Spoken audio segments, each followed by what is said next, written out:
ഞങ്ങളാണെങ്കിൽ കുറച്ച് മഞ്ചാടി വിൽക്കാനായിട്ട് പോവാം. മഞ്ചാടി പിച്ചാനല്ല, മഞ്ചാടി പെറുക്കാനാണ്. കാണിച്ചേ. ഇവിടെ ആണെങ്കിൽ പുറയിലെ കാവെല്ലാം വെട്ടിത്തെളിച്ച് അതിൻ്റെ കൂട്ടത്തിൽ ഒത്തിരി മഞ്ചാടിയുണ്ട്. കാണിച്ചു തരാവേ.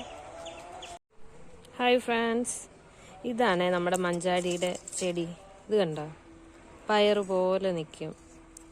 ഇതൊക്കെ പൊട്ടി വീണത്. നമ്മൾ ആ മരം എല്ലാം വെട്ടി, രാവിലെയും വെട്ടിയതാണ്. ഇതിൻ്റെ അകത്ത് റെഡ് കളർ അതേണ്ട കണ്ടോ.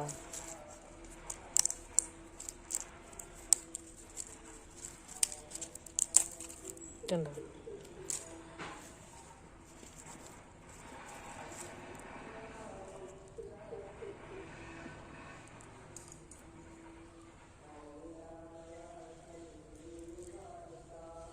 ഇത് പച്ചയാ.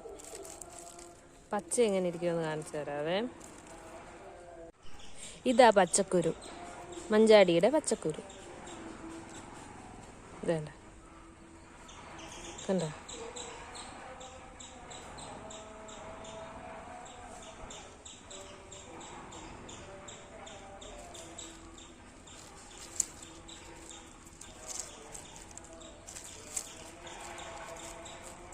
പച്ച ആയതുകൊണ്ട് എടുക്കാനാണെങ്കിൽ ഭയങ്കര പാട്. വേണ്ട, അടുത്ത കുരു കണ്ടോ. ഇവിടെ ഒത്തിരി വീണ് കിടപ്പുണ്ട്. ഞാൻ വിചാരിച്ച് ഇന്നിപ്പോൾ വിഷു അല്ലേ വരുന്നത്, നമുക്ക് കുറച്ച് മഞ്ചാടിക്കുരു പെറുക്കി വെച്ചാൽ കണി കാണാനൊക്കെ ഉപയോഗിക്കാമല്ലോ. അങ്ങനെ പെറുക്കാൻ ഇറങ്ങിയതാ. മോളും ഉണ്ട് കൂടെ. കാണിക്കാവേ.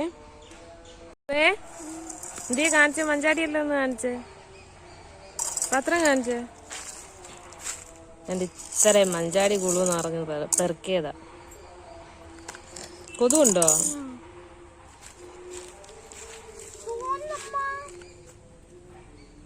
വേണ്ട, ഞാൻ എൻ്റെ നേരത്തെ വീഡിയോ കാണുന്നവർക്കറിയാം, ഞാനിവിടെ എൻ്റെ വീടിന് പുറയിലെ കാവെന്നും പറയുന്ന ഒരു ഷോർട്സ് ഇട്ടിട്ടുണ്ടായിരുന്നു. ഇതായിരുന്നു കാവ്.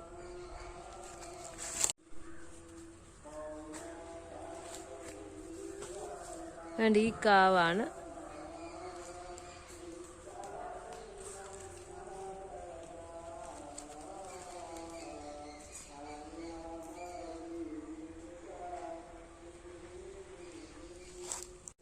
ഒരുപാട് മഞ്ചാടിയുണ്ട് ഇവിടെ. എല്ലാം മരം വെട്ടിയിട്ടപ്പോഴേ ഇവിടെ എല്ലാം പൊഴിഞ്ഞു വീണ് കിടക്കുക. മോളെ, ആ പാത്രം ഇങ്ങനെ കൊണ്ടുവന്നേ. ഭയങ്കര കൊതുവും ഉണ്ട്. ഞങ്ങളാണെങ്കിൽ വൈകിട്ട് ഇറങ്ങി.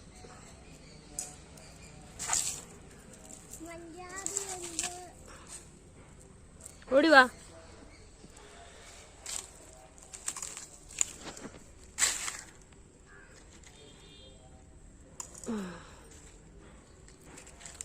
കൊതു കുത്തുന്നുണ്ടോ?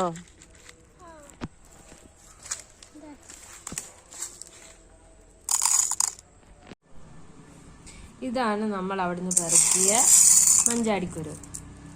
കണ്ടോ, ഇതിൻ്റെ അകത്ത് കുറച്ച് 2-3-4 പച്ച ഞാൻ കണ്ടപ്പോൾ ഒരു ഭംഗി തോന്നിയത് കൊണ്ട് പെറുക്കിയിട്ടിട്ടുണ്ടേ. ഇതാ പച്ച. പിന്നെ ഇത് നാളെ നമുക്ക് ഇതുകൊണ്ട് മഞ്ചാടി മരവോ മൂക്ക് വേണ്ടി എന്തെങ്കിലും കാണിച്ചു കൊടുക്കാമെന്ന് വിചാരിച്ചു അല്ലേ. ഇതാ പച്ച. നമുക്ക് ഇതിന്റെ ബാക്കി നാളെ കാണാം.